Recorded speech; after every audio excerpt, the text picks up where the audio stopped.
Start है। हाँ बेटा कैसे हो? गुड इवनिंग बेटा, गुड इवनिंग।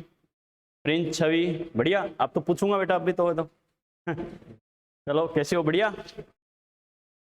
छवि, प्रिंस, विवो, कहा था ना बेटा नाम लिखा करो। रेहान, कैंडिडेट नेम मांगता नीचे, ये साफ साफ उसमें अपना नाम लिखा करो बेटा। ओके। अभिषेक, रौनक, बढ़िया। चलो तो अपन बात करें थे बेटा जो अपना जो लास्ट लेक्चर था, जो खासकर जो नए बच्चे हैं, रौनक है और जो रेहान है, उनके लिए मैं कहना चाहूंगा बेटा अपनी कोचिंग के यूट्यूब चैनल पर लेक्चर्स अपलोड है, वो जरूर देखें बेटा। ओके। बच्चों की कॉपी लेके जेरोक्स करवा सकते हो, अपने आसपास अपनी कोचिंग का कोई बच्चा है तो जेरोक्स करवा सकते हो, वो नोट्स भी ले लेना, कोई दिक्कत नहीं है। और अपने यूट्यूब चैनल पर इनफाइनाइट एकेडमी सीकर पर सभी लेक्चर्स अपलोड है, तो पीछे जो हो चुका बोर मॉडल तक का जरूर देखे बेटा। ओके। क्योंकि पीछे का आपको आइडिया नहीं होगा तब तक आगे के क्या पढ़ना है हमें आइडिया नहीं लगेगा, तो जरूर पढ़े बेटा पीछे जो हमने पढ़ा है कैसे करना क्या करना, ताकि कनेक्टिविटी बने, एक बेसिक दिमाग में थीम बने। ओके। और जो बच्चे रेगुलर क्लास ले रहे हैं वो भी साथ साथ रिवाइज जरूर करते रहे। आपको बीच में संडे में फ्री इसलिए दे रहा हूँ ताकि स्टार्टिंग के महीने 20 दिन में थोड़ी सी आपकी ग्रिप बन जाएगी चैप्टर पर कि मंडे टू सैटरडे हमें पढ़ना है और संडे को एक साथ हमें उसको रिवाइज करना है। ओके। और जहां तक पार्ट हो गया डेली साथ साथ क्वेश्चन सोल्व नहीं कर रहे हो तो संडे को कम से कम 5-6 दिन में जो पढ़ा उसके क्वेश्चन सोल्व करो, ताकि चैप्टर जब कंप्लीट हो तो एक साथ बेटा 400-500 क्वेश्चन एक साथ करोगे तो एक साथ इतने क्वेश्चन सोल्व नहीं होंगे। और फिजिक्स खासकर, वैसे तो सभी पार्ट में है लेकिन फिजिकल और फिजिक्स में खासकर थोड़ा मैथमेटिकल पोर्शन ज़्यादा है, तो आपको फॉर्मूला अप्लाई करके कैलकुलेशन करके सोल्व करना पड़ता है। तो ये तब पता चलेगा जब कौन सा कॉन्सेप्ट लगेगा कैसे करना, जब आप खुद प्रैक्टिस करोगे। ओके। और फिर कोई डाउट आए तो हम साथ हेल्प करने में है बेटा, टेंशन मत लो, कैसे करना क्या करना। चलो बेटा तो बात स्टार्ट करते हैं। अपना जो लेक्चर बच्चों लास्ट लेक्चर में हम डिस्कस कर रहे थे drawback of bore models. Bohr model क्या था वो अपने डिस्कस किया था। फिर अपने बोर मॉडल की एप्लीकेशंस भी डिस्कस की थी बेटा, किसी सेल या ऑर्बिट की रेडियस कैसे कैलकुलेट करते हैं, सेल या ऑर्बिट में इलेक्ट्रॉन की वेलोसिटी कैसे चेक करते हैं, या फिर किसी सेल या ऑर्बिट की एनर्जी कैसे कैलकुलेट करनी है, या दो अलग अलग एनर्जी लेवल के लिए क्या करना है, एनर्जी डिफरेंस कैसे कैलकुलेट करना है। ठीक है, ये चारों एप्लीकेशंस मैंने बताई थी। फिर कुछ नोट लगा के एक्स्ट्रा पॉइंट्स भी मैंने लिखाए थे ताकि बच्चे के दिमाग में आइडिया हो, मुझे ऐसे पूछे तो क्या करना है, इसका मीनिंग क्या होता है और कैसे मुझे करना है। क्लियर है? ठीक है बच्चों। लास्ट पॉइंट जैसे अपन डिस्कस कर रहे थे बेटा drawback of Bohr model. Okay. Drawback of Bohr model की बात करते हैं, जैसे बच्चे कहेगा सर आपने इतना डिटेल से हमने पढ़ा, इसे इतना अच्छा मॉडल था, इसमें भी कमी रह गई क्या? अपनी वही बात बेटा, कौन को कमी सब में होती है, आ गया समझ में? इसमें भी कुछ कमी आती है बेटा। तो पहली कमी तो क्या थी, जैसे अपने कहा था सेल या ऑर्बिट के रेस्पेक्ट में बोर ने क्या कहा था, एनर्जी फिक्स होती है। तो अदर साइंटिस्ट ने पूछा एक एटम के अंदर कई सारे इलेक्ट्रॉन्स होते हैं, तो सेम चार्ज वाले इलेक्ट्रॉन अगर एक दूसरे को रिपेल करेंगे तो एनर्जी लॉस होगा नहीं होगा? एनर्जी लॉस होगा। अगर लॉस होगा तो फिर एनर्जी फिक्स कैसे रह सकती है? तो बोर ने क्या कहा था, बाकी के इलेक्ट्रॉन को हटा दिया, अगर एक इलेक्ट्रॉन होगा तो कोई रिपल्सन का लफड़ा है क्या? नहीं बेटा, रिपल्सन का लफड़ा नहीं है। रिपल्सन का लफड़ा नहीं है इसका मतलब एनर्जी लॉस नहीं होगा। तो बोर ने क्या कहा था, सिंगल इलेक्ट्रॉन वाले केस में मेरा मॉडल अप्लाई कर लेना। क्लियर है? तो सबसे पहला ड्रॉबैक तो क्या था, this model is applicable only for single electronic species. क्या था ये मॉडल, क्या होता है, ओनली सिंगल इलेक्ट्रॉनिक स्पीसीज के लिए एप्लीकेबल होता है। क्लियर है? सेकंड नंबर पे क्या कहेंगे, वैसे तो ये क्लासिकल थ्योरी थी, सभी मॉडल को मैंने सीक्वेंस में लिखा था। तो अपन ने क्या कहा था, स्टार्टिंग में जो 4 मॉडल्स है वो क्लासिकल मॉडल होते हैं बेटा, पुराने कॉन्सेप्ट पर बेस्ड होते हैं, जैसे Thompson model, Rutherford model, Bohr model, Sommerfeld model, ये चारों क्या होते हैं, क्लासिकल मॉडल होते हैं। लास्ट का नंबर 5 पे जो क्वांटम मॉडल अपन ने लिखा था बेटा, वो अपन ने कहा था मॉडर्न मॉडल है बेटा। ओके, नए कॉन्सेप्ट पर बेस्ड है। जबकि देखो क्वांटम मॉडल यानी क्वांटम थ्योरी क्या मॉडर्न एरा की मानी जाती है बच्चों। ओके, जो आज के टाइम की मानी जाती है कि एक्चुअल में ऐसा ही होता है। बोर मॉडल ने क्वांटम थ्योरी को भी इंक्लूड कर लिया था। ओके, तो क्या कहा था, this is a classical model in which quantum theory included without any theoretical concept. Okay, ये क्लासिकल मॉडल है जिसने क्वांटम थ्योरी को बिना किसी थ्योरेटिकल कॉन्सेप्ट के इंक्लूड कर लिया। यानी इंक्लूड क्यों कर रहे हैं, इसका कोई रीजन नहीं था। यानी जब बोर से ही बोला गया कि आपने कहा इलेक्ट्रॉन एनर्जी गेन करेगा तो लोअर से हायर ऑर्बिट में चला जाएगा, लॉस करेगा तो हायर से लोअर में चला जाएगा, एनर्जी गेन करता है लॉस करता है, ये सब क्यों कर रहा है, तो इसका भी रीजन इन्होंने कुछ नहीं बताया। क्लियर है? क्वांटम थ्योरी का यूज इन्होंने क्यों किया है, इसका उन्होंने कोई एक्सप्लेनेशन नहीं बताया।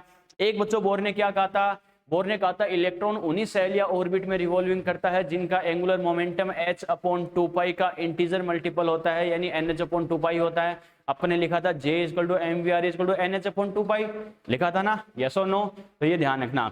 जब साइंटिस्ट ने पूछा कि आपने बोला है इलेक्ट्रॉन का एंगुलर मोमेंटम क्या उसी सेल या ऑर्बिट में रिवॉल्विंग करेगा जिसका एंगुलर मोमेंटम nh/2π हो, ऐसा क्यों होता है, इसका भी ये कोई जवाब नहीं दे पाए थे। समझ में आ गया? यहां तक अपन ने लिखा था, यस और नो। ठीक है, 2 पॉइंट और लिखो बेटा, फिर उसके बाद उसका मीनिंग समझाता हूं। ओके, तो ड्रॉबैक ऑफ बोर मॉडल की अपन बात कर रहे थे। Drawback of Bohr model,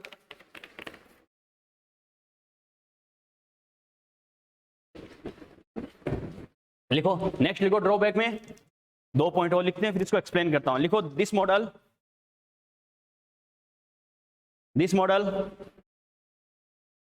does not explain to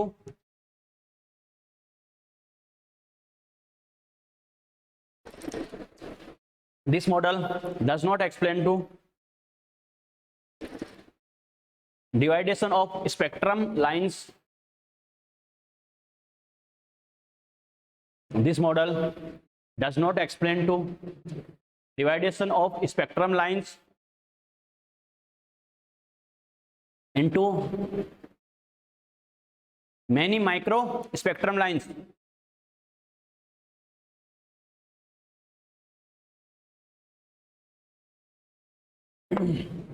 This model does not explain to dividation of spectrum lines into many micro spectrum lines. Clear है? अपन ने क्या लिखा बेटा? एक इसका ड्रॉबैक क्या था कि ये मॉडल स्पेक्ट्रम लाइंस के कई सारी माइक्रो स्पेक्ट्रम लाइंस में डिवाइडेशन को एक्सप्लेन नहीं करता। ओके, तो पहली बात तो बच्चे के दिमाग में है, sir what is this, what is spectrum lines. Okay, spectrum line क्या है? तो पहली बात तो बच्चों ध्यान रखना, अपन आगे डिटेल से पढ़ेंगे हाइड्रोजन स्पेक्ट्रम, यानी हाइड्रोजन एटम के बारे में, स्पेक्ट्रम लाइंस के बारे में बोर ने बताया था। ओके, तो पहली बात तो बच्चे के दिमाग में आइडिया होना चाहिए स्पेक्ट्रम लाइंस होती क्या है। वैसे अपन आगे डिटेल से पढ़ेंगे, लेकिन यहाँ पर ये नाम आ गया तो इसका थोड़ा सा आइडिया रखना बच्चों। क्या होता है एक्चुअल में? जैसे बोर ने क्या कहा था, इलेक्ट्रॉन क्या करता है, एनर्जी का एब्जॉर्प्शन या एमिशन करके सेल या ऑर्बिट में चेंज कर सकता है। यस और नो? लोअर से हायर ऑर्बिट या हायर ऑर्बिट से लोअर ऑर्बिट में क्या हो सकता है? जस्ट 1 सेकंड बेटा।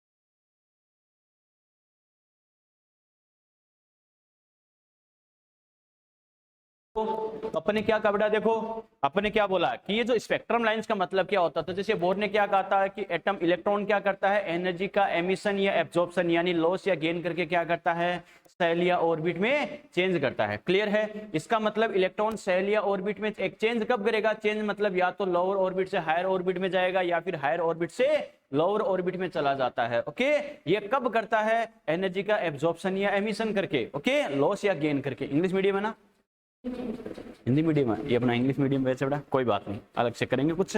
ठीक है, तो मैंने क्या कहा, एनर्जी का एमिशन या एब्जॉर्प्शन करके क्या करता है बेटा? सेल ऑर्बिट में चेंज करता है। इलेक्ट्रॉन जो एनर्जी का एमिशन या एब्जॉर्प्शन, अवशोषण या उत्सर्जन, ओके, ये जो करता है बेटा वो क्या करता है? फोटोन की फॉर्म में करता है, वेव की फॉर्म में करता है, तरंगों के रूप में करता है। यस और नो? वेव की फॉर्म में करता है। हर वेव की क्या होती है? एक स्पेसिफिक वेवलेंथ होती है बेटा। यस और नो? हर तरंग की तरंग दैर्ध्य होती है, और हर वेव की मैंने क्या कहा, एक वेवलेंथ होती है, और हर वेवलेंथ का एक कलर होता नहीं होता, स्पेसिफिक रंग होता, कलर होता है बेटा। यस और नो? अपन ने लिखा था विबग्योर, अपन बोलते हैं ना सनलाइट में 7 टाइप के कलर होते हैं बेटा। यस और नो? तो सभी की वेवलेंथ अलग होती है, सभी का कलर भी क्या होता है? डिफरेंट होता है। ओके, तो मेरा कहने का मतलब क्या है, इलेक्ट्रॉन जब एनर्जी गेन करके या लॉस करके क्या करता है बेटा? सेल या ऑर्बिट में चेंज करता है, वो एनर्जी का एब्जॉर्प्शन या एमिशन क्या होता है बच्चों? वेव के रूप में होता है। क्लियर है? वेव के रूप में होता है, यानी वेव के रूप में होने का मतलब क्या है, यानी हर वेव की एक वेवलेंथ होती है, हर वेवलेंथ का स्पेसिफिक कलर होता है। आ गया समझ में? तो ये जो सेल ऑर्बिट के चेंज करने के ड्यूरिंग दौरान क्या होता है, जो एनर्जी का एक्सचेंज होता है, इस एक्सचेंज की वजह से अलग अलग कई सारी लाइंस मिलती है, इनको बोला जाता है स्पेक्ट्रम लाइंस। बात समझ में आ गई? क्लियर है? आगे के एक्सपेरिमेंट में जाके पता चला कि ये जो स्पेक्ट्रम लाइंस होती है वो क्या होती है, और भी कई सारी माइक्रो स्पेक्ट्रम लाइंस यानी छोटी छोटी लाइंस में डिवाइड होती है। इसका रीजन क्या है, बोर इस बात को एक्सप्लेन नहीं कर पाए थे बेटा। समझ में आ गया? क्लियर है? तो ये भी इसका ड्रॉबैक माना गया। अपन आगे इस बात को डिटेल से पढ़ेंगे बच्चों, स्पेक्ट्रम लाइंस क्या होती है, मतलब क्या होता है। क्लियर है? ओके, चलो एक ड्रॉबैक और लिखो बेटा। एक ड्रॉबैक और लिखो तुमने अंदर, लास्ट पॉइंट है बेटा, ये खत्म होगा अभी, ये तुम मत लिखना। लिखो बेटा, this model does not explain to, this model does not explain to, this model does not explain to Zeeman effect and Stark effect. This model does not explain to Zeeman effect and Stark effect. Okay ये physics में भी बेटा आपके नाम आएगा, Zeeman effect और Stark effect. इसका मतलब क्या होता है, क्या कहा, this model does not explain to Zeeman effect और स्टार्क इफेक्ट। ओके क्या होता है बच्चों, नीचे लिखो जीमान इफेक्ट, इसका मतलब क्या होता है, लिखो जीमान इफेक्ट, नाम आ गया तो आइडिया जरूर होना चाहिए इसका मतलब क्या होता है। बच्चों देखो ये जो स्पेक्ट्रम लाइन हमने बोली है, आगे जाके पता चला इसमें क्या होता है, चार्ज पार्टिकल का रोल होता है, चार्ज पार्टिकल का रोल होता है। इसका मतलब ये बताओ इलेक्ट्रिक एंड मैग्नेटिक फील्ड में स्प्लिटिंग होगी या नहीं होगी, क्योंकि हमें पता है इलेक्ट्रिक और मैग्नेटिक फील्ड में क्या होता है, पॉजिटिव नेगेटिव पोल या फिर NS पोल होते हैं, यस और नो। तो स्पेक्ट्रम लाइंस के बारे में पता चला, इसमें क्या होता है, चार्ज पार्टिकल का रोल होता है। जब चार्ज पार्टिकल की अगर बात आ गई तो हमें पता है इलेक्ट्रिक और मैग्नेटिक फील्ड में डायरेक्शन चेंज कर सकती नहीं कर सकती, कर सकती है। इसके लिए वर्ड यूज करते हैं बेटा स्प्लिटिंग। क्या वर्ड यूज करते हैं, स्प्लिटिंग यानी डिवाइड होना। क्लियर, नॉर्मल वर्ड यूज करते हैं ना इंग्लिश में, डिवाइड होना, विभाजित होना। एयर साइंस में इसके लिए स्प्लिटिंग वर्ड यूज करते हैं। ओके तो क्या कहेंगे, the splitting of spectrum lines in magnetic field called as Zeeman effect. Clear है, मैग्नेटिक फील्ड में स्पेक्ट्रम लाइंस का क्या करना है, स्प्लिटिंग होना। स्प्लिटिंग मतलब डिवाइड होना, कुछ इस साइड चली जाती है कुछ इस साइड चली जाती है, ऐसे डिवाइड होना, इसको क्या बोलते हैं, जीमान इफेक्ट। क्लियर है, जब जीमान ने मैग्नेटिक फील्ड के रेस्पेक्ट में ये रिजल्ट दिया तो स्टार्क ने क्या देखा कि अगर मैग्नेटिक फील्ड के रेस्पेक्ट में रिजल्ट आ रहा है तो देखते हैं इलेक्ट्रिक फील्ड के रेस्पेक्ट में क्या होता है। ओके तो इलेक्ट्रिक फील्ड के रेस्पेक्ट में क्या होता है, सेम रिजल्ट आता है, कुछ क्या होती है पॉजिटिव पोल की तरफ जाती है, कुछ क्या होती है नेगेटिव पोल की तरफ जाती है, डिवाइड होती है, इसको बोलते हैं स्प्लिटिंग। क्लियर है, तो क्या कहेंगे, मैग्नेटिक फील्ड में क्या होता है, जो स्पेक्ट्रम लाइंस का जो स्प्लिटिंग होती है, डिवाइडेशन होता है, उसको क्या बोलते हैं, जीमान इफेक्ट, साइंटिस्ट के नाम पे दिया गया।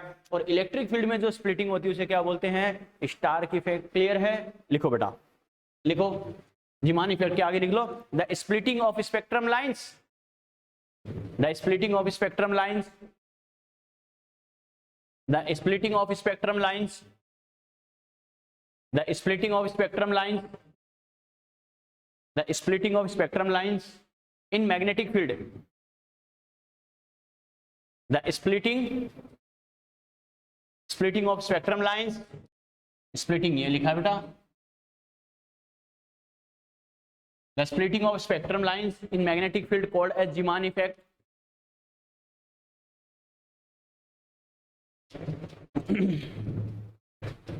लिख लिया, नीचे लिखो स्टार्क इफेक्ट। स्टार्क इफेक्ट के लिए लिखो the splitting of spectrum lines, the splitting of spectrum lines, the splitting of spectrum lines, the splitting of spectrum lines in electric field, the splitting of spectrum lines in electric field called as Stark effect, called as Stark effect. The splitting of spectrum lines in magnetic field called as Zeeman effect, and the splitting of spectrum lines in electric field called as Stark effect. Clear है, okay? चलो बेटा, तो ये अपन ने बात की बच्चों, देखो drawback of Bohr model, Bohr model के ड्रॉबैक क्या क्या थे। ओके ठीक है, एटम की स्ट्रक्चर के लिए बोर ने जो अपना मॉडल दिया था उसके बारे में अपन ने बात की। अब बात करते हैं बच्चों बोर मॉडल के जो कॉन्सेप्ट हमने पढ़े थे 1 by 1, उस पर हमें कैसे कैसे क्वेश्चन पूछ सकता है। ओके ठीक है बच्चों, देखो कैसे करना, चलो क्वेश्चन पर आते हैं। क्वेश्चन लिख सकते हो बेटा, ये जरूर ट्राई करना, ठीक है। पहले इंग्लिश में बोलेंगे फिर हिंदी में। क्या कहा,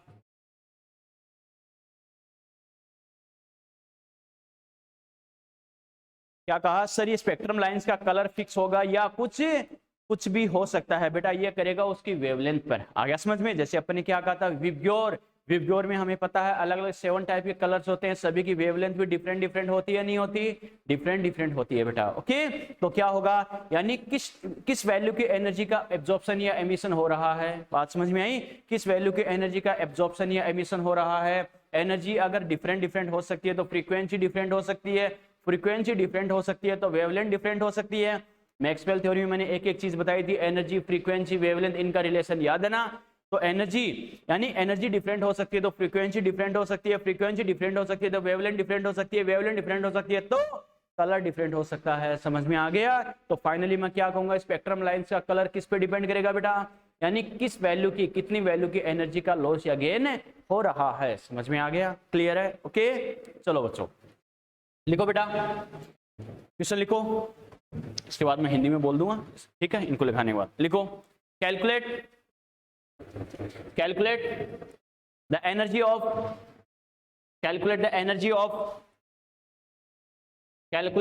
of second excited state, calculate the energy of a second excited state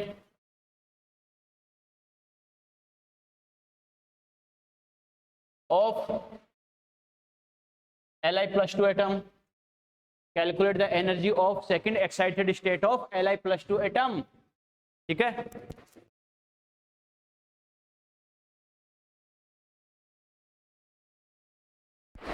English वाले बच्चे ट्राई करो, फटाफट मुझे आंसर बताओ बेटा, इसका क्या होगा आंसर?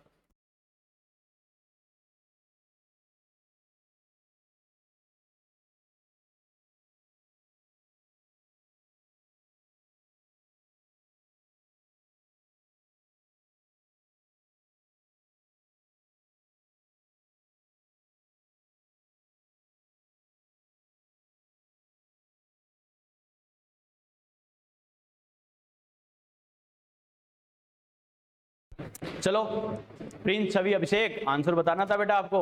अरे फिर मैं सोल्व करवा दूंगा बेटा। क्या होगा? -13.6 पक्का?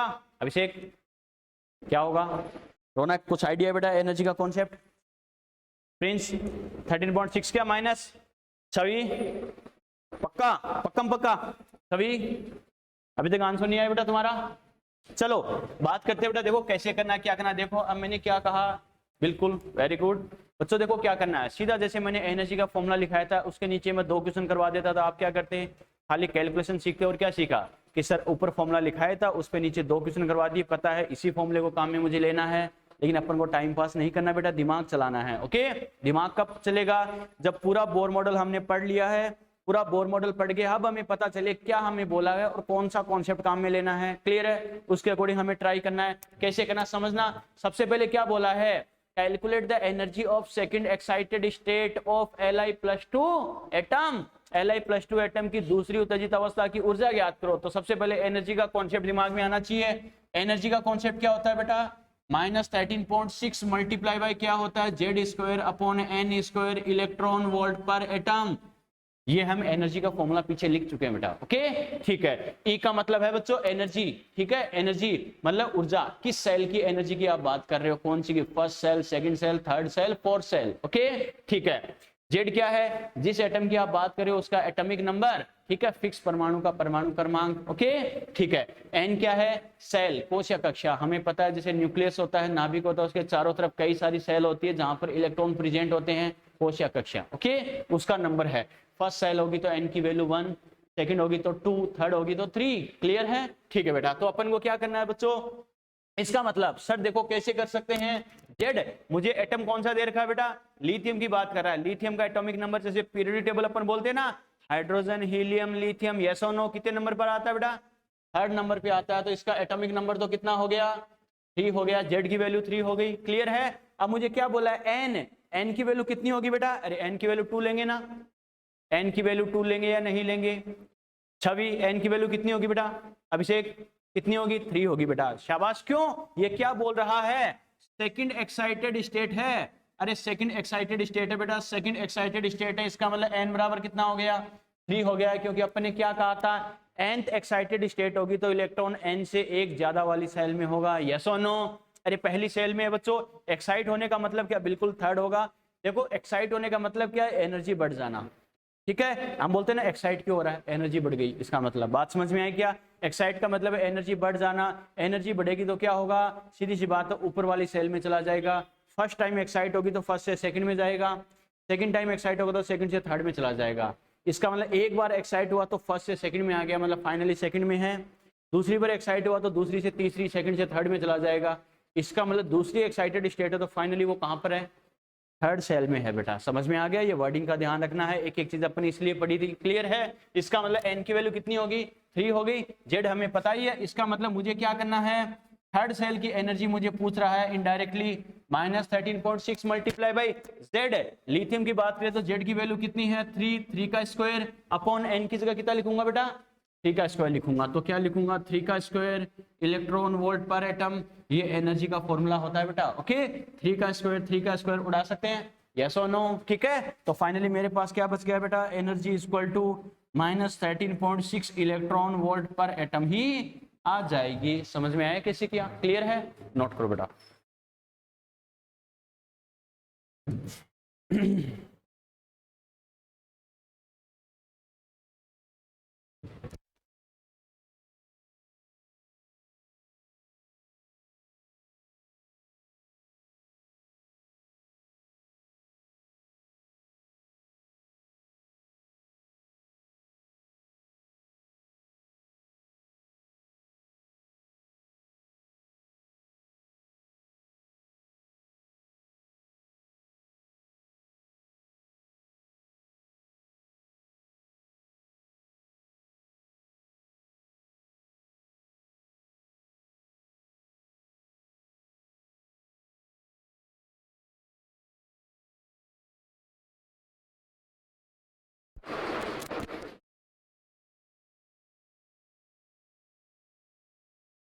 जल्दी नोट। तो कॉन्सेप्ट कैसे अप्लाई करना है, जिन बच्चों ने क्लासेस ले रखी है बेटा उनको दिमाग में अब तो आइडिया हो गया होगा, जो बोला है उसका कॉन्सेप्ट क्या होता है, जैसे बोला वैसे करते जाओ, अपने आप आंसर आएगा। क्लियर है? फिजिक्स में क्वेश्चन सोल्व करने का एक ही तरीका है बेटा, क्वेश्चन की लैंग्वेज को फॉलो करो, वो अपने आप आपको आंसर तक छोड़ देगा। ओके, जैसे बोलना चाह रहा वैसे करते जाओ। चलो बेटा बात करते हैं नेक्स्ट क्वेश्चन की। लिखो अगला क्वेश्चन, लिखो calculate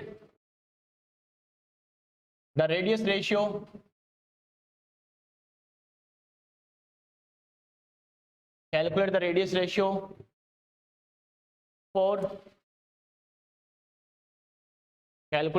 ratio for first orbit of helium plus atom. Calculate the radius ratio for first orbit of helium plus atom and second orbit of Li plus 2 atom.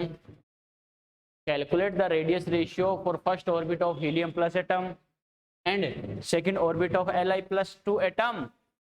ठीक है, चलो सोल्व करना start कर दो बेटा, कोई दिक्कत नहीं है। देखो आंसर रॉन्ग हो तो भी कोई टेंशन नहीं है, बस ट्राई करना सीखो बेटा। एक बार गलती करोगे, 2 बार गलती करोगे, कोई टेंशन नहीं है। अरे बचपन में साइकिल चलाना सीखते हैं बेटा, होता नहीं होता, एक बार गिरते, 2 बार गिरते, बाद में तो एरोप्लेन बनाते नहीं बनाते हैं ना। तो बस ये ध्यान रखो, एक बार गलती करोगे, 2 बार गलती करोगे, 10 बार करोगे, कब तक करोगे, जरूर सीखोगे एक टाइम। ठीक है, बस ऐसे ही प्रैक्टिस करनी है। फटाफट आंसर बताओ, तुम लिखो बेटा।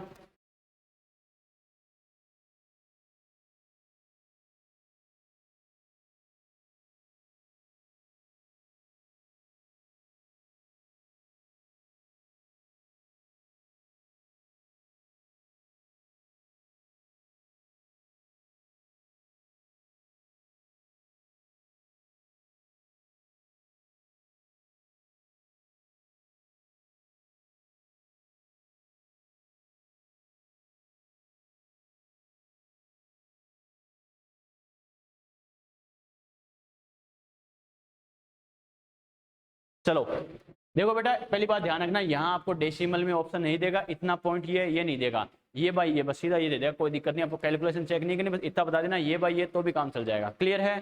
कितना आंसर है अभिषेक? ट्राई किया अगर बेटा, पीछे ट्राई किया अगर, कोई दिक्कत नहीं है।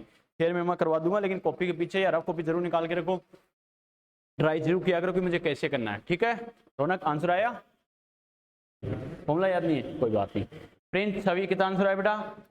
3/8 या 3.8? 3/8 या 3.8? चलो बेटा देखते हैं। सबसे पहले देखो नाम किसका आया है, रेडियस। ओके, सबसे पहले देखो कॉन्सेप्ट है, क्वेश्चन को कैसे पकड़ना है बेटा। देखो हमें क्या बोल रहा है, रेडियस की बात कर रहा है बेटा। ओके, रेडियस बोला तो सबसे पहले रेडियस का कॉन्सेप्ट क्या होता है, रेडियस का कॉन्सेप्ट होता है R N equal to 0.529, R N equal to 0.529 multiply by क्या होता है बेटा N square upon Z angstrom. Yes और नो। अब हमेशा ध्यान रखना, सबसे पहले बच्चों देखो आपको क्या करना है, फिजिकल फिजिक्स में ये कंडीशन कई बार आपके सामने आएगी। क्या? सबसे पहले ये देखो मुझे क्या कॉन्सेप्ट अप्लाई करना है। ओके, बस पहले कॉन्सेप्ट चेक करो, फिर आपको दो कंडीशन देगा, इसके लिए इतना तो इसके लिए क्या होगा, या इन दोनों के लिए क्या होगा। तो दो सबस्टांस हो, दो कंडीशन हो, कुछ भी दे रखा हो बेटा, तो आपको क्या करना, उस कॉन्सेप्ट को दोनों के लिए दो अलग अलग इक्वेशन बना के दोनों कंडीशन के लिए उनका रेशियो कर दो, अनुपात कर दो। ओके, कैसे करना है, एक मुझे रेडियस क्या चाहिए हीलियम के लिए, दूसरी किसके लिए चाहिए लिथियम के लिए। अगर हीलियम के लिए मैं बात करूं, हीलियम के लिए कौन सी की चाहिए बेटा, फर्स्ट ऑर्बिट की। एन का मतलब सेल या ऑर्बिट तो होता है R1, तो ये तो किसके लिए करना है बेटा हीलियम प्लस के लिए। तो हीलियम प्लस के लिए ये फॉर्मूला कितना हो जाएगा 0.529 मल्टीप्लाई बाई एन, एन की वैल्यू कितनी है 1। अरे फर्स्ट सेल की बात कर रहा है ना, तो 1 स्क्वायर जेड, जेड कितना होता है हीलियम के लिए 2। यस और no, N square upon Z कर दिया, क्लियर है। ठीक है, दूसरी मुझे इक्वेशन किसके लिए बनानी है बेटा लिथियम के लिए, कौन सी सेकंड सेल की। तो सेकंड सेल के लिए बात करूं तो R2, R2 किसके लिए बेटा Li+2 के लिए, इक्वल टू यही फॉर्मूला लगा दो, Rn इक्वल टू कितना होगा 0.529 मल्टीप्लाई बाई एन, एन की वैल्यू कितनी होगी बेटा 2, क्योंकि सेकंड सेल की बात कर रहा है। क्लियर है, इसका मतलब क्या लिखेंगे 2 का स्क्वायर अपॉन, और लिथियम के लिए हमें पता है जेड कितना होता है 3 होता है atomic number, hydrogen helium lithium, तो कितना होगा बेटा 3 हो जाएगा एंगस्ट्रॉम। समझ में आ गया, क्लियर है। चलो बेटा, तो यहाँ से अपन क्या कर सकते हैं, बस तो दो इक्वेशन बना ली, तो दोनों का मैं रेशियो कर सकता हूँ नहीं कर सकता हूँ, दोनों का अनुपात कर दो बेटा।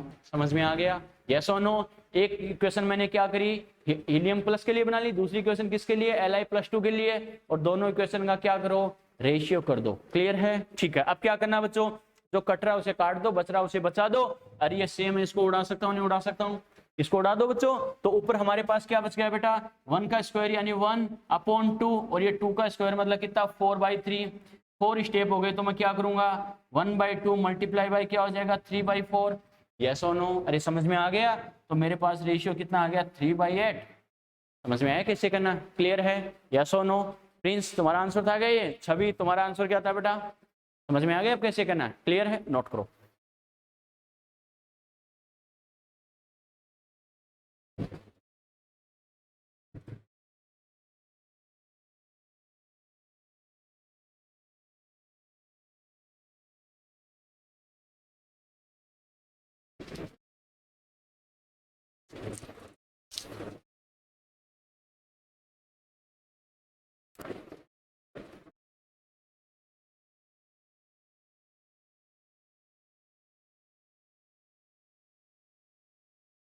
सर ये प्रिंस का ही आंसर था, क्या बात, और प्रिंस ये बात बता रहा है।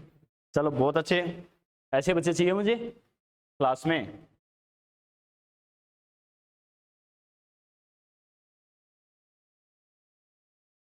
हाँ प्रिंस, और कल क्या था रे वो फिजिक्स वाले सर, उनकी पहली क्लास थी तो मजे ले रहे थे, उनकी इंग्लिश मीडियम की क्लास थी कि सर हिंदी में लिखो। अरे मैं नीचे देख रहा था, उनसे हिंदी में लिखवा रहे थे, द्विघात पर में परवले, ऐसे क्या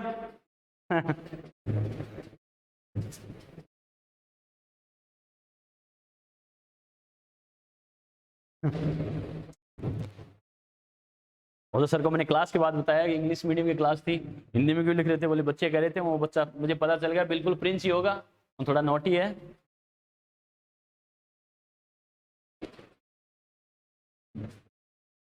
कोई बात नहीं।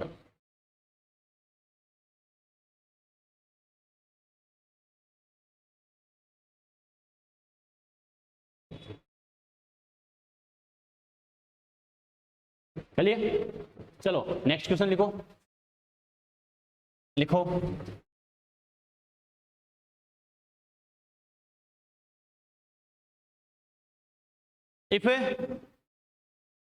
if the velocity of if the velocity of second orbit of hydrogen atom is v, if the velocity of second orbit of hydrogen atom is v, if the velocity of second orbit of hydrogen atom is v, then calculate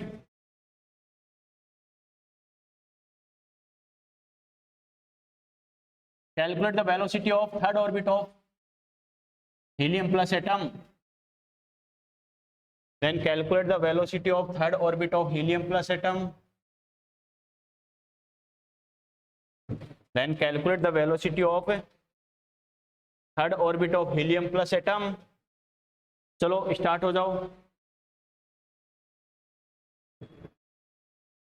किसी बच्चे को velocity का concept अगर नहीं पता तो बेटा concept में लिख रहा हूँ वेलोसिटी का, उसको आपको अप्लाई करना है। वी एन इक्वल टू होता है 2.18 multiply by 10 to power 6 multiply by Z by N metre पर सेकेंड। ओके, ये कॉन्सेप्ट बता रहा हूँ ना, क्लियर है? अब इसको अप्लाई करो। हिंदी में लिख सकते हो बेटा आप।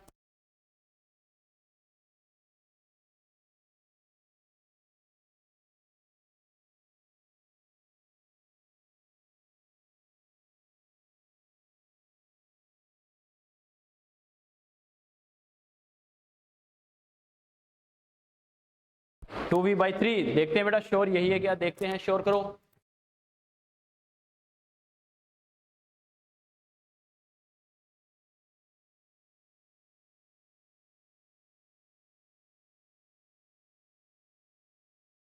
कक्षा में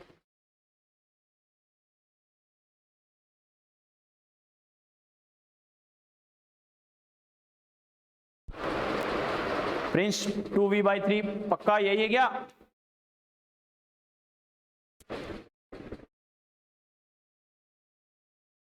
अगर प्रिंस नो ये नहीं है तो अगर प्रिंस का आंसर रॉन्ग हो तो छवि एक थप्पड़ तू लगा देना, छवि का गलत हो तो एक थप्पड़ प्रिंस लगा देगा, दोनों का गलत हो तो दोनों लगा देंगे एक दूसरे के।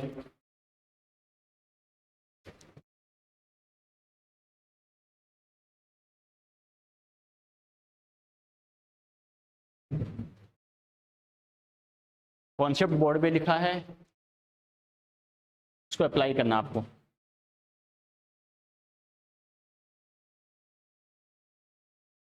हाँ पेन चलाओ बेटा, कोई दिक्कत नहीं है, पेन चलाओ, गलत हो कोई टेंशन नहीं है।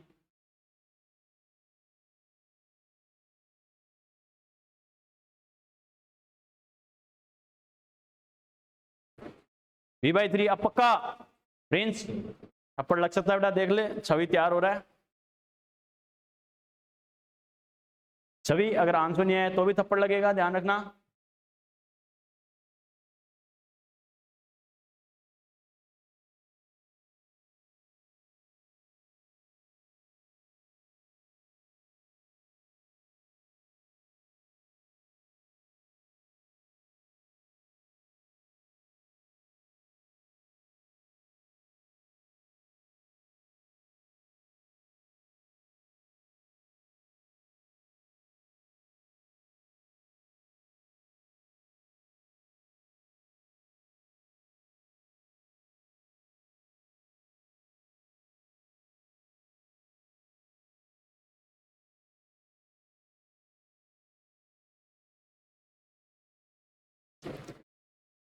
नहीं आया तो प्रिंस लगाएगा थप्पड़, देख लेना। चलो और किसी का आंसर आया बेटा? रौनक कितना? v/4। अभिषेक, अभिषेक कुछ आंसर? प्रिंस का v/3। चलो बेटा देखते हैं, श्योर करते हैं, कोई बात नहीं। अब बोर्ड पे देखो, सबसे पहले मैंने क्या कहा बेटा, देखो कोई बात नहीं, ये आपका इनिशिएशन है क्वेश्चन करने का, ठीक है? अभी स्टार्टिंग में एक दो बार पढ़ोगे तो आइडिया लगेगा कैसे क्वेश्चन अटेम्प्ट करना है। बच्चों देखो कैसे करना है। सबसे पहले जैसे वेलोसिटी का कॉन्सेप्ट बच्चे के देखते दिमाग में आना चाहिए कि वेलोसिटी का पीछे हमने फॉर्मूला डेराइव किया था, तो वी एन इक्वल टू क्या होता है? वी एन मतलब कौन से सेल या ऑर्बिट में इलेक्ट्रॉन की वेलोसिटी आपको चाहिए, क्लियर है? वी एन इक्वल टू अपन ने क्या लिखा था? 2.18 मल्टीप्लाई बाय क्या करना है? 10 टू पावर 6 है, 2.18 multiply by 10 to power 6 multiply by Z by N metre पर सेकंड। ये अपना कॉन्सेप्ट है, क्लियर है? अब इस कॉन्सेप्ट को मुझे क्या करना है बच्चों? दो एटम के लिए अप्लाई करना, एक हाइड्रोजन के लिए एक हीलियम के लिए, क्लियर है? हाइड्रोजन के लिए मुझे दे रखा है, हीलियम के लिए मुझे पूछा है, तो बेटा क्या करना है? जिसके लिए दे रखा है और जिसके लिए पूछा है, मैं हमेशा कहता हूं दो कंडीशन अगर दे रखी हो, इसके लिए और इसके लिए ये, तो क्या करना? उस कॉन्सेप्ट को दोनों के लिए अप्लाई कर दो, क्लियर है? उस कॉन्सेप्ट को दोनों के लिए अप्लाई कर दो, आपके पास अपने आप आंसर आ जाएगा। कटने वाले कट जाएंगे, बचने वाले बच जाएंगे, बाकी का आंसर आ जाएगा। ओके, कैसे करना है? मैंने लगा दिया वेलोसिटी का कॉन्सेप्ट। तो सबसे पहले बात करें बच्चों हाइड्रोजन के लिए। हाइड्रोजन के लिए कौन से सेल की वेलोसिटी की बात कर रहा है? इलेक्ट्रॉन की। सेकंड के लिए, तो हाइड्रोजन के लिए क्या लिखूंगा V2, और ये मैंने किसके लिए लिखा है, ब्रैकेट के बाहर लिख दिया हाइड्रोजन, मतलब पता चल गया मुझे हाइड्रोजन के लिए अप्लाई करना है। ओके ठीक है बेटा, आगे क्या करेंगे, 2.18 multiply by 10⁶ multiply by Z by N. Z by N की बात करूं बच्चों तो ये बताओ हाइड्रोजन का Z कितना होता है, 1 एटॉमिक नंबर, परमाणु क्रमांक 1 होता है बच्चों, तो ये क्या हो गया 1, और n होता है सेल या ऑर्बिट कोश या कक्षा का नंबर, कितना है, सेकंड बोला है तो 2 कर दो बेटा, ये हो गया हाइड्रोजन के लिए। क्लियर है, ठीक है। अब मैं क्या करूं बच्चों, हीलियम के लिए मुझे कितना करना है, थर्ड ऑर्बिट के लिए इलेक्ट्रॉन की वेलोसिटी, यानी ये हीलियम के लिए हो गया थर्ड की वेलोसिटी इक्वल टू ये वैल्यू ऐसी कैसी multiply by 10⁶ multiply by Z by N. Helium के लिए ये बताओ बच्चों Z कितना होता है 2, हाइड्रोजन हीलियम सेकंड नंबर पे, तो Z कितना हो जाएगा इसका 2 अपॉन, और ये बताओ n की वैल्यू कितनी है बेटा 3 है। क्लियर है, यानी क्या कर देंगे 3, समझ में आ गया, यस और नो। ये भी हमें पता है बेटा मीटर पर सेकंड में है, ये भी किस में है मीटर पर सेकंड में है। क्लियर है, तो यहां से अगर अपन बात करें, जैसे मैंने कहा दोनों का रेशियो कर दिया करो, दोनों का अनुपात कर दिया करो, कटने वाले कट जाएंगे, बचने वाले बच जाएंगे। ओके, तो देखो सबसे पहले मैं क्या कर सकता हूँ, ये वैल्यू सेम उड़ा सकते हैं इसको, यस और नो। मीटर पर सेकंड उड़ा सकते हैं बेटा, यस और नो। मुझे देखो हाइड्रोजन वाली वेलोसिटी दे रखी है, उसी की टर्म में मुझे आंसर देना है, तो हाइड्रोजन की सेकंड ऑर्बिट की वेलोसिटी कितनी दे रखी है बेटा v दे रखी है। बिल्कुल बच्चों, तो इसकी जगह क्या लिखूंगा v, यस और नो। और ये मुझे कैलकुलेट करनी है क्या, third orbit of helium plus atom, ये मुझे कैलकुलेट करना है। तो बेटा क्या करेंगे 1/2 अपॉन क्या है ये 2/3, 4 स्टेप अगर हो गए तो उल्टा पुल्टा करेंगे, नहीं करेंगे, उल्टा पुल्टा करने का मतलब क्या है 1/2, ये 4th स्टेप है, ये ऊपर चला जाएगा, तो इसको मैं क्या लिखूंगा 2/3 से 3/2 कर दो बेटा, समझ में आ गया, क्लियर है। ओके, तो कितना आ जाएगा बेटा, ये मेरे पास आ गया 3/4।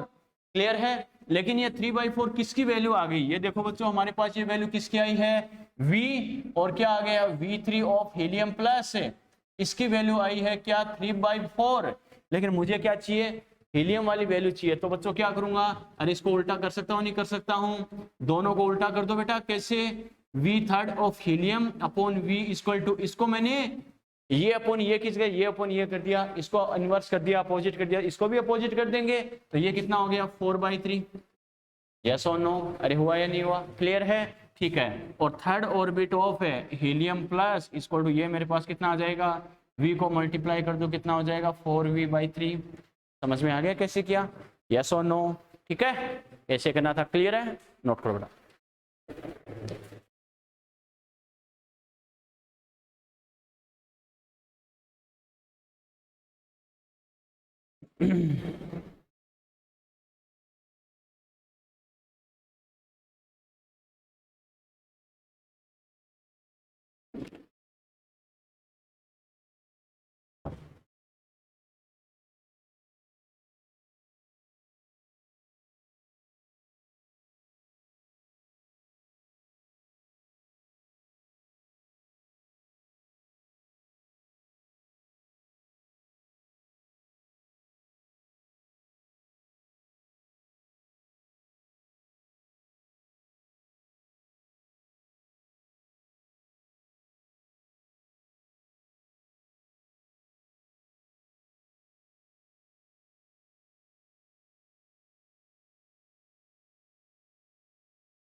सर दोनों एक दूसरे के नहीं दिए, क्योंकि दोनों का गलत आ गया, तो क्या दोनों के थप्पड़ कैंसिल आउट हो गए क्या, कैंसिल आउट हो गए क्या, चलो कोई बात नहीं, इस बार तो माफ कर दिया। चलो नेक्स्ट क्वेश्चन लिखो, लिखो calculate, calculate the ratio of energy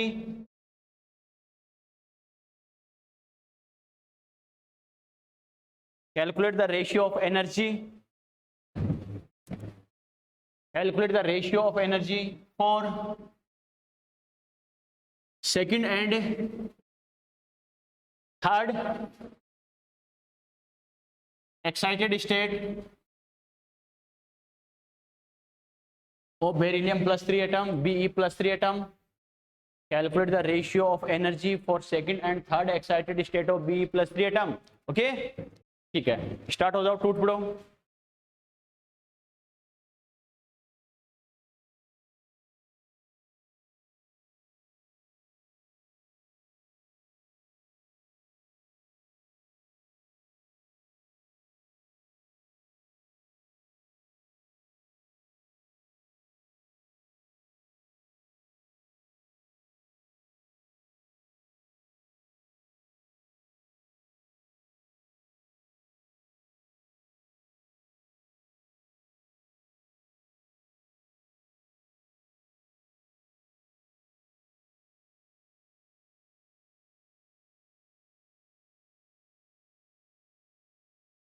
energy का कॉन्सेप्ट मैं बोर्ड पे लिख रहा हूँ बच्चों, आपको बताना है उसके बाद कैसे करना है। एनर्जी का कॉन्सेप्ट हमें ये काम में लेना है, -13.6 multiply by Z square upon N square electron volt पर एटम। अब देखो मुझे क्या पूछा है, क्या करना है, 1 मिनट आपके पास, ट्राई करो, कोई टेंशन नहीं है बेटा, गलत हो तो भी कोई प्रॉब्लम नहीं है, मैं बताऊंगा, टेंशन मत लो। बस ये पहले ये देखो करना कैसे है। प्रिंस अब की बार थप्पड़ माफ नहीं होगा, ध्यान रखना।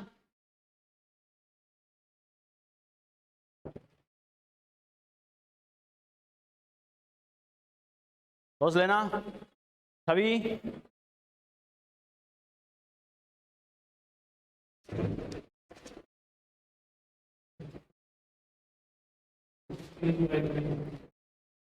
बिल्कुल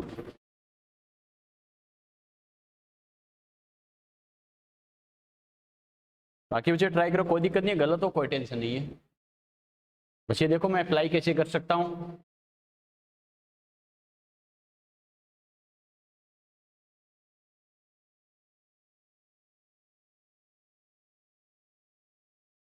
प्रिंस शायद नहीं, अपनी तरफ से कॉन्फिडेंट रहो।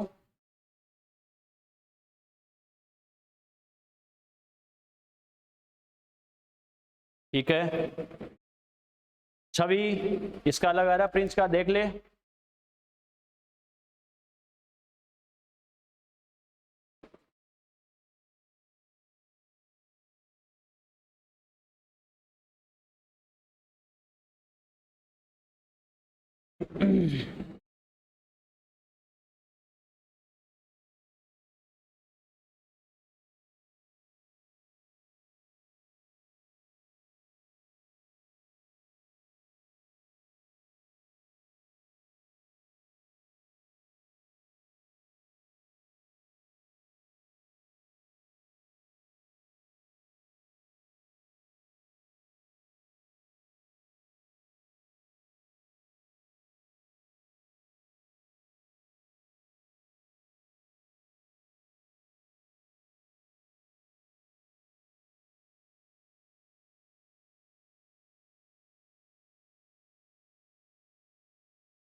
हो गया बेटा, अभिषेक कितना रहा, रौनक गुड़िया कितना रहा बेटा, आया कुछ, अभिषेक छवि लगता है बेटा थप्पड़ आ गया इससे में, सोच ले, अभी सोच ले, थप्पड़ आ सकता है अभी भी इससे में। चलो बेटा देखते हैं कैसे करना है। सबसे पहले मैंने क्या कहा, देखते दिमाग में स्ट्राइक करना चाहिए एनर्जी का फॉर्मूला क्या होता है। ओके, ये एनर्जी का फॉर्मूला होता है बच्चों, जैसे बोला गया उसके लिए अप्लाई कर दो। ओके, कैसे करना है बेटा, अब देखो बच्चों कैसे करना है, क्या बोल रहा है, second and third excited state of Be+3 atom. पहली बात तो बेटा आपको टाइम बचाने के लिए कैसे करना है, एक बार तो देखो अभी तक के जो हमने क्वेश्चन किए बेटा उसमें तो पूरी वैल्यू पुट करी है। ठीक है, एक बात हमेशा ध्यान रखना, जहां बात आ जाए रेशियो की उसमें आपको क्या करना है, जो वैल्यू सेम होगी उसको हटा देना। मैंने क्या कहा, जो वैल्यू सेम होगी उसको क्या करना है, हटा देना। कैसे? जैसे हमने ये लिखा बेटा x अपॉन वाई, x बटे वाई हमने लिखा बच्चों, तो x के साथ भी 2 है मल्टीप्लाई में, y के साथ भी 2 है, तो 2x अपॉन 2y को ज्यादा फर्क पड़ेगा क्या? अरे को ज्यादा फर्क पड़ेगा क्या? ऊपर और नीचे सेम वैल्यू है, उसको हटा देना, कैंसिल आउट कर देना। क्लियर है? तो आपको क्या करना बच्चों, देखो अभी तक जो रेडियस और वेलोसिटी के क्वेश्चन मैंने करके बताए हैं रेशियो वाले, उसमें तो मैंने जानबूझ के बच्चों की तरफ पूरा करके बताया है। अब आपको थोड़ी साफ कैलकुलेशन करनी है, थोड़ा माइंड लगा के बच्चों, ओके, माइंड काम में लेके करना है। कैसे? तो जो वैल्यू सेम हो उसे हटा देना। कैसे? एक बात बताओ, एनर्जी नाम आ गया तो कॉन्सेप्ट तो मुझे ये काम में लेना है, नो डाउट है, लेकिन कोई सी भी सेल की एनर्जी हो, इससे कोई फर्क पड़ेगा क्या? अरे 13.6 से फर्क पड़ेगा क्या? ये तो सेकंड के लिए भी होगा बच्चों, थर्ड के लिए भी होगा। क्लियर है? अब बात करें जेड, अरे जेड को मैं हटा सकता हूं क्या? यस और नो? बिल्कुल बेटा हटा सकते हैं, क्योंकि सेम एटम है। यस और नो? अरे बेरिलियम की बात करें, hydrogen, helium, lithium, beryllium, number 4, sorry बेटा, ठीक है, नंबर 4 कहने का मतलब क्या बेटा, नंबर 4 की अगर अपन बात करें तो क्या होगा, अगर एटॉमिक नंबर इसका 4 है तो चाहे कोई सी भी सेल हो, बेरिलियम का एटॉमिक नंबर, इसकी जेड की वैल्यू सेम होगी नहीं होगी? जेड की वैल्यू सेम रहेगी। बात समझ में आ गई? इसका मतलब जो सेम है उसे हटा दो। यस और नो? क्योंकि वो तो बटा में आएगा तो वैसे कैंसिल आउट हो जाएगा। क्लियर है? एन को हटा दूंगा ना? यस और नो? नो बेटा, एन को भी हटा दो तो सोल्व किसको करोगे फिर? आ गया समझ में? ये बोल रहा है सेकंड, ये बोल रहा है थर्ड, एन की वैल्यू अलग अलग है। तो देखो आपको, अगर देखो बच्चों शॉर्ट एंड स्वीट में कैसे कैलकुलेशन करनी है, टाइम बचाना हो तो कॉन्सेप्ट लिखो, जो सेम है उसको हटा दो और जो अलग अलग है, डिफरेंट है, उससे अपना आंसर आ जाएगा। क्लियर है? कैसे करना बेटा? इसका मतलब मैं क्या लिख सकता हूँ, E N inversely proportional to क्या लिखूंगा, 1/n²। यस और नो? अरे बाकी तो चले गए ना। n क्या है बच्चों, 1 अपॉन में है, 1/n² आ गया। क्लियर है? ठीक है। अब देखो हमें क्या बोल रहा है, सेकंड एक्साइटेड स्टेट है। सेकंड एक्साइटेड स्टेट मतलब n की वैल्यू कितनी है, 3। यस और नो? जिस नंबर की एक्साइटेड स्टेट होती है, जिस नंबर की उत्तेजित अवस्था होती है, एक उससे ज्यादा वाली में होता है इलेक्ट्रॉन। ठीक है? पहली बार एक्साइट होगा तो फर्स्ट से सेकंड में जाएगा, सेकंड टाइम एक्साइट होगा तो सेकंड से थर्ड में जाएगा, फर्स्ट टाइम एक्साइट हुआ तो फाइनली सेकंड में चला गया, सेकंड टाइम एक्साइट हुआ तो फाइनली थर्ड में चला गया। क्लियर है? इसका मतलब क्या करना है, सेकंड एक्साइटेड स्टेट बोली है, मतलब फाइनली कहां पर है, थर्ड में है बेटा। ओके ठीक है। एक मुझे क्या बोल रहा है, थर्ड एक्साइटेड स्टेट है, थर्ड एक्साइटेड स्टेट है, मतलब फाइनली एन की वैल्यू कितनी है, 4 है। समझ में आ गया? क्लियर है? इसका मतलब दो अलग अलग सेल के लिए अगर मुझे रेशियो लेना बेटा तो क्या करूंगा, एक तो थर्ड सेल के लिए लेना है, किसके लिए लेना है, फोर्थ के लिए लेना है। समझ में आ गया? क्लियर है? ठीक है। बच्चा क्या करेगा, एन की वैल्यू 2 और 3 काम में लेगा, एन की वैल्यू 2 और 3 काम में नहीं लेनी बेटा, ये सेकंड और थर्ड एक्साइटेड स्टेट है, ना कि सेकंड और थर्ड सेल। समझ में आ गया? क्वेश्चन की लैंग्वेज को समझ के करना है अच्छे से। ओके ठीक है बेटा। तो देखो क्या करूंगा, एक तो मैं थर्ड के लिए करूंगा, एक मैं किसके लिए करूंगा, 4 के लिए। क्लियर है? E इक्वल टू क्या होगा बच्चों, 1/n² है, 1/n² है, तो थर्ड की जो एनर्जी है उसके लिए मैं क्या लिखूंगा बेटा, 1/n² मतलब 3 का स्क्वायर। यस और नो? अरे समझ में आ रहा है? क्लियर है? E4 बच्चों बट्टा में, चाल फिर ऐसे कर लो, कोई दिक्कत नहीं बेटा। इसके लिए मैं क्या लिखूंगा, E3 के लिए 1/3 का स्क्वायर। यस और नो? क्लियर है? E4 के लिए क्या लिखूंगा, 1/4 का स्क्वायर। क्यों लिख रहा हूं 1 अपॉन इसका स्क्वायर, समझ में आ रहा है बच्चों? जिस नंबर का n है उसी का स्क्वायर करना है 1/। क्लियर है? ठीक है। इससे अगर मैं सोल्व करूं तो ये कितना हो जाएगा बेटा, 1/9 अपॉन क्या हो गया, 1/16। क्लियर है? 4 स्टेप हो गए, तो उल्टा पुल्टा करे तो 1/9 मल्टीप्लाई बाय क्या हो गया, 16/1, यानी कितना हो गया, 16/9, 16/9। समझ में आ गया? क्लियर है? कोई डाउट? यस और नो? रौनक कितना आया था, यही था। अभिषेक, प्रिंस, छवि, छवि गलती कर रहा था ना, नोट करो बेटा। चलो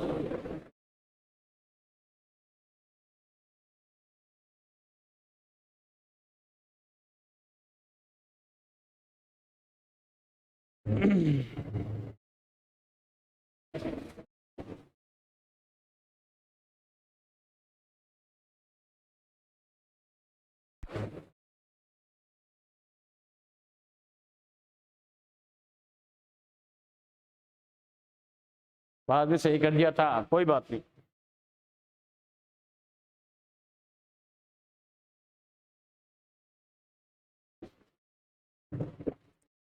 प्रिंस सच में थप्पड़ मत लगा देना, मजाक की बात थी।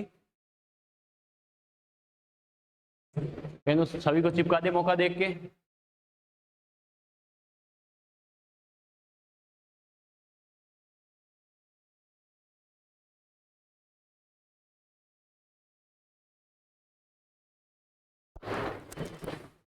चलिए चलिए बेटा, चलो अगला क्वेश्चन लिखो।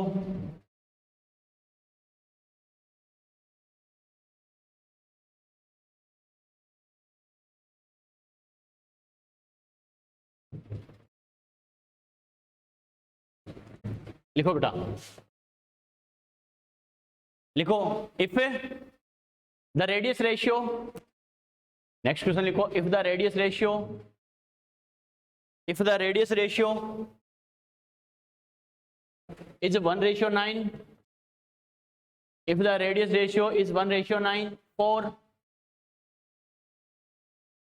if the radius ratio is 1:9 for 2, दो वाला 2, for 2 Bohr orbits of hydrogen atom, if the radius ratio is 1:9 for 2 Bohr orbits of hydrogen atom, for 2 Bohr orbits of hydrogen atom, for 2 Bohr orbits of hydrogen atom, then find the name of orbits, find the name of orbits, find the name of orbits। Orbit के नाम आपको बताने हैं। Orbit के name बताने का मतलब क्या है बच्चों, आपको पता है एन की वैल्यू 1 2 3 4 5 6 7 होती है, उसका नाम अपन क्या देते हैं, K L M N O P Q, yes और नो। अरे फर्स्ट का जैसे सीक्वेंस देते हैं K L M N O P Q, first है तो के आ गई, सेकंड है तो एल आ गई, थर्ड है तो एम आ गई, समझ में आ गया। तो कौन सी सेल होगी बेटा, के वाली होगी, एल वाली होगी, एम वाली होगी, कौन सी होगी वो आपको बताना है। क्लियर है, ठीक है, तुम लिखो बेटा, लिखो।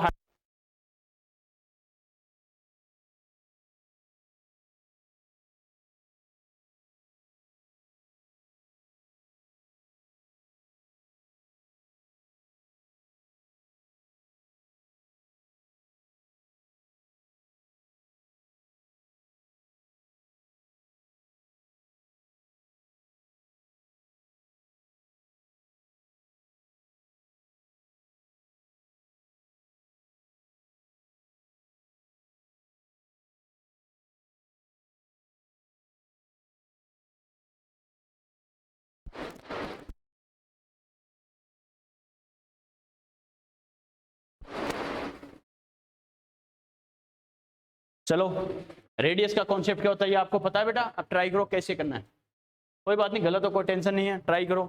रेडियस का आपको कॉन्सेप्ट पता है, त्रिज्या का कॉन्सेप्ट क्या होता है।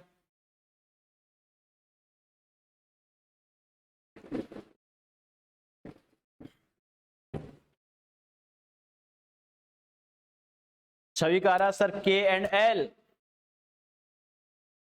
देख लेना, गलत हो गया तो छवि आपकी बार दोनों के थप्पड़ नहीं बेटा, मुक्का आएगा गलत होते ही। प्रिंस का है ये, देखते हैं प्रिंस का सही है क्या।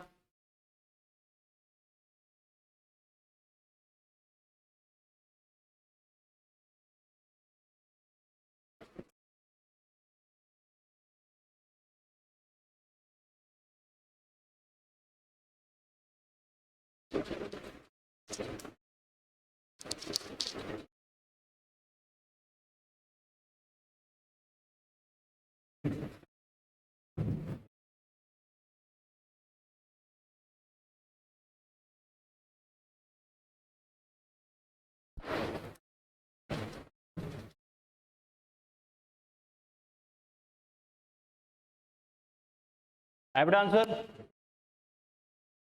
चलो देखते हैं कैसे करना है, क्या करना है बेटा। देखो समझना कैसे करना है। सबसे पहले क्या करो, देखो यहाँ पर रेडियस की बात करा, त्रिज्या की बात करा, तो रेडियस का पहले फॉर्मूला लिख दो। ओके ठीक है बेटा। देखो हमें क्या बोल रहा है, रेडियस का कॉन्सेप्ट क्या होता है, आर इसको अपन क्या करते हैं 0.529 multiply by N square upon Z angstrom, yes और नो। क्लियर है, अपना वही तरीका बच्चों, मैंने क्या कहा था, जिसकी वैल्यू सेम है रेशियो में उससे को फर्क पड़ेगा क्या। अरे जो सेम है वो ऊपर और नीचे कैंसिल आउट होगा या नहीं होगा, होगा बेटा। क्लियर है। अब देखो बच्चों, चाहे कोई सी भी रेडियस हो, ये वैल्यू तो सेम होगी या नहीं होगी, होगी बच्चों। ये बताओ एक ही एलिमेंट है, हाइड्रोजन के लिए जेड सेम होगा या नहीं होगा, तो जेड को भी हटा सकते नहीं हटा सकते, हटा सकते हैं बेटा। ओके ठीक है, तो अपन क्या लिखेंगे, आर एन प्रोपोर्शनल टू क्या आ गया, एन स्क्वायर हो गया, समझ में आ गया। इसका मतलब आर का रेशियो मैं किससे करूंगा बच्चों, एन स्क्वायर के सापेक्ष उसके रेस्पेक्ट में कर सकता हूं। क्लियर है? ओके ठीक है बेटा। तो देखो क्या करेंगे, अब मुझे बोल रहा है दो अलग अलग सेल या ऑर्बिट का रेडियस रेशियो क्या है, 1:9 है, तो उनका नाम क्या होगा, कौन सी सेल ऑर्बिट वो हो सकती है। तो मुझे नहीं पता, तो मैं अपनी तरफ से मान रहा हूँ एक्स और वाई मान रहा हूँ। क्लियर है?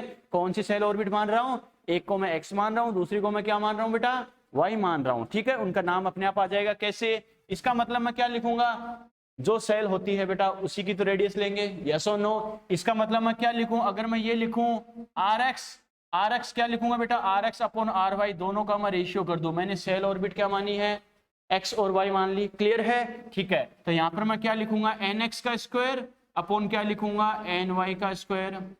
यस और नो? क्लियर है? ठीक है, एक मैंने क्या माना, एक्स माना, दूसरी को क्या मान लिया, वाई मान लिया। दोनों का स्क्वायर है तो स्क्वायर कॉमन ले सकता हूँ, नहीं ले सकता हूँ, N x upon N Y, दोनों का स्क्वायर कॉमन ले लो बेटा। इसका भी स्क्वायर है, इसका भी स्क्वायर है। यस और नो? अब मुझे रेडियस रेशियो कितना दे रखा है, 1:9 बोला है, तो इनकी जगह क्या लिखूंगा, 1/9। यस और नो? क्लियर है? ये क्या हो जाएगा, एन एक्स अपॉन क्या हो जाएगा, एन वाई, इसका है बच्चों स्क्वायर। यस और नो? मैथ का रूल क्या होता है, स्क्वायर एक तरफ स्क्वायर हटाते हैं, दूसरी तरफ क्या लेते हैं, अंडर रूट। यस और नो? अरे इधर से स्क्वायर हटाएंगे तो इधर क्या करेंगे, अंडर रूट लेंगे बेटा। क्लियर है? तो क्या करेंगे, अगर इधर से मैं स्क्वायर हटा दूं तो क्या लिखेंगे बेटा, देखो n x upon N y, n x upon N y इसको क्या हो जाएगा, 1/9 का अंडर रूट। यस और नो? एक तरफ स्क्वायर हटा दे, दूसरी तरफ क्या करते हैं, अंडर रूट कर दे। मैथमेटिक्स का सिंपल सा रूल होता है बेटा, ध्यान रखना। एक तरफ आप जो पावर हटा रहे हो, दूसरी तरफ आपको क्या कर देना, 1 में कर देना है। मैंने क्या कहा, एक तरफ जो पावर हटा रहे हो, दूसरी तरफ क्या कर देना, 1 में कर देना। कैसे? इधर से पावर 2 हटा रहे हो तो इस तरफ कर दो पावर 1/2, 1 के अपॉन में कर दो, 1 के बटा में कर दो। क्लियर है? पावर 1/2 का मतलब क्या है, अंडर रूट। समझ में आ गया? इधर अगर पावर 3 होती, घात 3 होती, तो इधर क्या आ जाता, 1/3 आ जाता, 1 बटा में लगा दो, काम खत्म। समझ में आ गया? क्लियर है? तो ये बताओ बच्चों, 1 का अंडर रूट कितना, 1 ही होगा। 9 का अंडर रूट कितना होता है, 3। अरे ध्यान है ना, हमें पता है 3 × 3 कितना आता है, 9 आता है। तो ये कितना हो गया, 3। दोनों का रेशियो मेरे पास कितना आ गया, 1:3 आ गया। इसका मतलब nx कितना आ गया, 1। इसका मतलब फर्स्ट सेल का नाम क्या होता है, के होता है, KLMNOPQ। मैंने क्या कहा, सीक्वेंस से। बात समझ में आ गई? तो ये बताओ बेटा, ये कौन सी सेल हो गई, के हो गई। समझ में आ गया? और एन वाई मेरे पास कितना आ गया, देखो अपॉन में है एन वाई, इसलिए कितना आ रहा, 3 आ रहा, मतलब KLM। थर्ड वाली कौन सी होगी बेटा, एम वाली हो गई, यानी के एंड एम दो मेरे पास सेल और ऑर्बिट आ गई। समझ में आ गया? तो कौन सी ऑर्बिट है बेटा, आपको सेम ऑप्शन दे देगा, के और एम, के और एल, एल और एम, कैसे करना है, क्या करना है। समझ में आ गया? क्लियर है? यस और नो? कोई डाउट यहाँ तक? क्लियर है बेटा? ओके चलो बेटा, तो ये अपने बात के बोर मॉडल पे कुछ क्वेश्चंस अपने कंप्लीट किए हैं, कैसे करना क्या करना। अभी कंप्लीट नहीं हुए बेटा, नेक्स्ट लेक्चर में बाकी के और भी क्वेश्चंस अपन डिस्कस करेंगे। ओके, तो आपको जो क्वेश्चन बैंक दिया है बोर मॉडल में बेटा, जो क्वेश्चंस आपसे हो सके वो आज वाले क्वेश्चन सोल्व करना अच्छे से जाके, और फिर बाकी क्वेश्चन और सोल्व कर लेना। ठीक है, पहले कॉपी वाले क्वेश्चन ट्राई करना कि ये सर ने कैसे करवाया, फिर उसी के अकॉर्डिंग आपको क्या करना है, क्वेश्चन बैंक में जो क्वेश्चन है वो जाके अप्लाई करना है, सोल्व करना है। समझ में आ गया? क्लियर है बेटा? ओके चलो बेटा, बाकी बात करें नेक्स्ट लेक्चर में। बाय। जस्ट 1 मिनट बाद आपकी फिजिक्स की क्लास स्टार्ट होगी बेटा। ओके ठीक।